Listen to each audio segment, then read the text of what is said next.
Hello, इस video में हम बनाएंगे अपना इनकम स्टेटमेंट। इसके लिए मैंने फॉर्मेट भी रेडी रखा है और अपना ट्रायल बैलेंस भी यहाँ कॉपी कर दिया है। This is our trial balance और नीचे मैंने कुछ नई चीजें ऐड की है, एडजस्टमेंट्स। अब एडजस्टमेंट्स क्या है समझो। एडजस्टमेंट्स मतलब at the end of the year accounts के अंदर कुछ कुछ चीजें सेट करनी बाकी रह जाती है। जैसे क्लोजिंग अकाउंट के अंत में पता चलेगा अकाउंट्स के ऊपर मुझे कुछ कुछ चीजों के लिए डेप्रिसिएशन प्रोवाइड करना है, वो तो साल खत्म होगा उसके बाद ही पता चलेगा ना।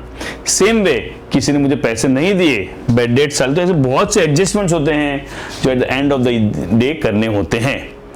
टिपिकली जब भी कोई चीज अकाउंट्स में आनी है, ये कान खोल के ध्यान रखना, सबसे पहला स्टेप जर्नल ही है। जर्नल होगा, उसके बाद वो लेजर में जाएगा, उसका ट्रायल बैलेंस में आएगा, फिर इनकम स्टेटमेंट में आएगा। लेकिन टिपिकल जब हम समझते हैं तब क्या होता है, इसके डायरेक्ट टू डायरेक्ट इफेक्ट हम कहां देने वाले हैं, इनकम स्टेटमेंट देने वाले हैं। और कितनी इफेक्ट आएगी, 2 इफेक्ट आएगी। क्यों? कुछ जर्नल में कोई भी चीज रिकॉर्ड होती है तो उसकी 2 इफेक्ट रहती है। फिर 2 इफेक्ट जर्नल में हुई तो 2 अकाउंट लेजर में बनेंगे, 2 अकाउंट ट्रायल बैलेंस में आएंगे और 2 अकाउंट होंगे तो बैलेंस शीट में भी, ये सॉरी इनकम स्टेटमेंट में इफेक्ट कितनी जगह पे आएगी, 2 जगह पे। अब आप बोलो इसकी जर्नल एंट्री क्या होती है, तो मैंने एक अलग से वीडियो बनाया हुआ है। जर्नल एंट्री तो था ही स्टार्टिंग में, मैंने एक वीडियो और बनाया हुआ है इनकम स्टेटमेंट पहले, वो डाला हुआ है। वो क्या है, closing entries and adjustment entries.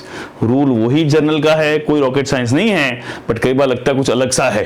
सो इनकी एंट्रीज कैसे करेंगे, डर लगता है, because you are still beginners, नए हो, फर्स्ट टाइम सीख रहे हो।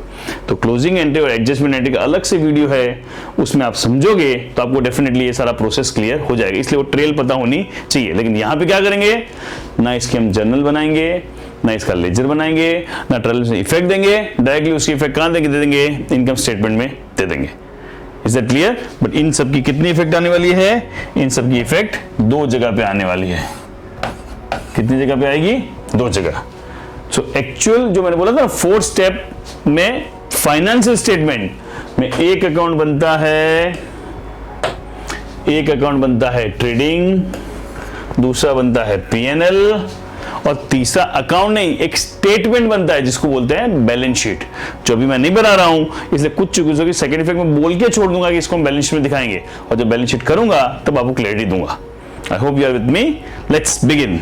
सो ट्रेडिंग अकाउंट पीएनएल क्या है वो समझने, अगर आपने नहीं देखा हो वो वीडियो भी है, पहले वो देखिएगा कैसे बनता है, ये उसका हम पूरा सॉल्यूशन कर रहे हैं। ठीक है। सो सबसे पहले ये मेरा फॉर्मेट रेडी है। सबसे पहले ट्रेडिंग अकाउंट के फॉर्मेट में लिख देता हूं। सबसे पहले आएगा ओपनिंग स्टॉक आएगा, बट ओपनिंग स्टॉक देखो क्वेश्चन में कहीं पे है नहीं है तो डैश। उसके बाद आएगा परचेज, परचेज क्वेश्चन में है तो मैंने ढूंढा purchase purchase purchase purchase purchase, ये रहा। उसको थोड़ा सा अलग तरह से स्टाइल से चलते हैं, सॉरी परचेज ये रहा, सो उसको हाईलाइट कर देते हैं। परचेज यूज हो गया 15,000। सो परचेज कितना लिखूंगा, आई राइट 15,000, क्योंकि रिटर्न कुछ भी नहीं है इसलिए आउटर कॉलम। ठीक है। परचेज बाद क्या आता है, सेल्स, तो इधर लिखूंगा सेल्स। क्वेश्चन में सेल्स कितना है, इसका डिटेल फॉर्मेट जानना हो तो फॉर्मेट का अलग से मैंने एक वीडियो बनाया हुआ है जिसके अंदर आप डिटेल फॉर्मेट जान पाओगे। सेल्स 70,000, तो सेल्स लिखूंगा 70। ये पूरा मैं सम सॉल्व कर रहा हूं और कुछ भी नहीं कर रहा हूं। परचेज हो गया, सेल हो गया, done, good. Then comes closing stock. Adjustments हमको करने हैं। क्लोजिंग स्टॉक उसकी कितनी इफेक्ट आएगी, 2। फर्स्ट इफेक्ट ट्रेडिंग अकाउंट में क्रेडिट साइड क्लोजिंग स्टॉक कितना है, 50,000। This is effect number 1। और उसकी दूसरी इफेक्ट आएगी बैलेंस शीट में, क्योंकि स्टॉक जो बच गया वो मेरे लिए एसेट है। सेकंड इफेक्ट आएगी बैलेंस शीट में, वो जब बैलेंस शीट बनाऊंगा उस टाइम आपको रिलेट करके दिखाऊंगा। सो सेकंड इफेक्ट इसकी बाकी है। Is that clear? Same way next adjustment है provide depreciation furniture and machinery. So हम क्या करेंगे, बैलेंस शीट में हम लिखेंगे फर्नीचर, उसमें डेप्रिसिएशन माइनस होगा, मशीनरी उसमें डेप्रिसिएशन माइनस होगा। वो फर्स्ट इफेक्ट एसेट में से माइनस होगा, जब बैलेंस शीट बताऊंगा तो वापस वो क्लियर करूंगा। But second effect depreciation is a loss, और लॉस की इफेक्ट कहां पे आती है, PNL.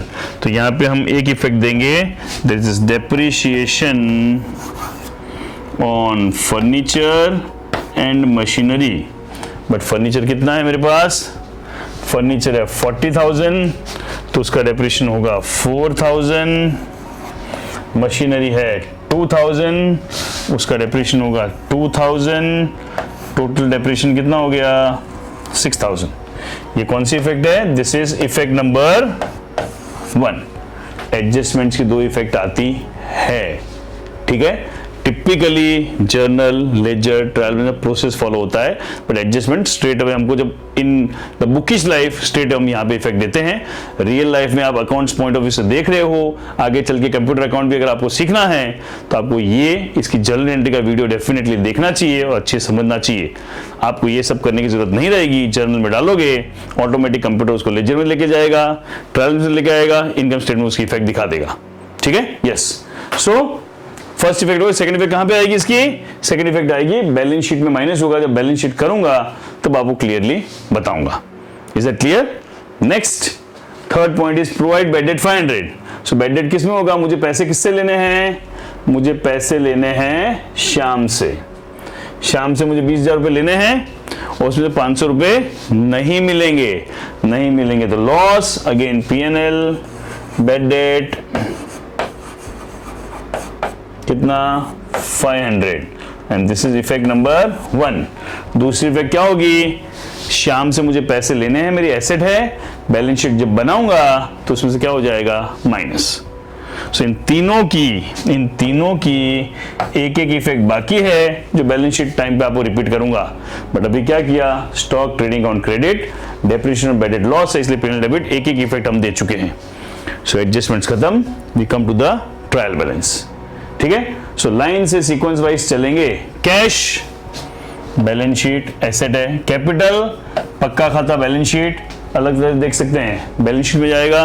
Bank balance sheet, furniture balance sheet, machinery balance sheet, ABC store पैसा लेना है या देना है balance sheet, purchase done, Ram balance sheet, sales done, Shyam balance sheet, personal नाम जो भी है उससे या तो पैसे लेने होंगे या देने होंगे, salary expense P&L,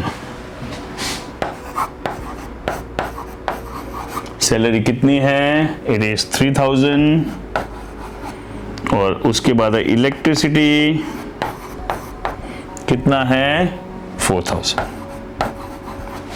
so salary and electricity is done. Balance sheet की चीजें रह गई है, बैलेंस शीट की ये सारी सेकंड इफेक्ट भी रह गई है और बैलेंस शीट की इफेक्ट भी यहां पे रह गई है। Is that clear? फाइन। सो ये खत्म नहीं हो रहा है, लेजर है तो उसे क्या फाइंड करना पड़ता है, बैलेंस। सो लेजर का बैलेंस फाइंड करने के लिए will do the totalling, 50 + 70 1,20,000।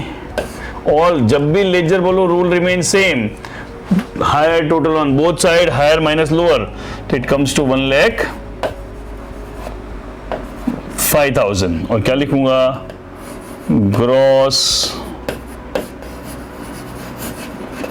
Profit. Gross profit हो गया 1,05,000, उसको हम शिफ्ट करेंगे opposite side by gross profit कितना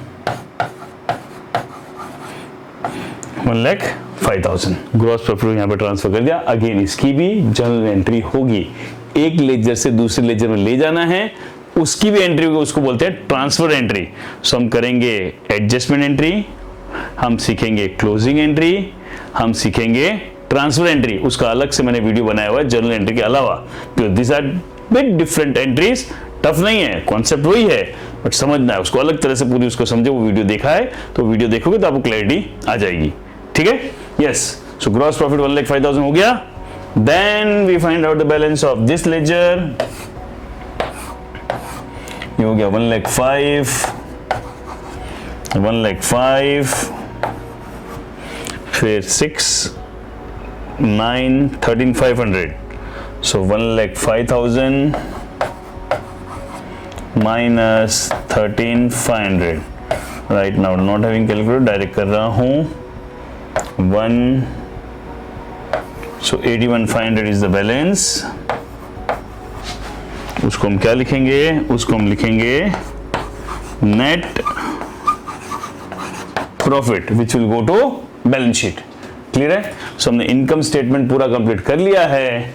बैलेंस शीट नेक्स्ट वीडियो में देखेंगे, बट बैलेंस शीट में कनेक्शन ध्यान रखिएगा, हमारी यहाँ पे जो बी लिखा है वो सब बैलेंस शीट में जाएगा, प्लस जो एडजस्टमेंट्स है उसकी भी सेकंड फिगर बैलेंस शीट में जाने वाली है। Okay, thank you.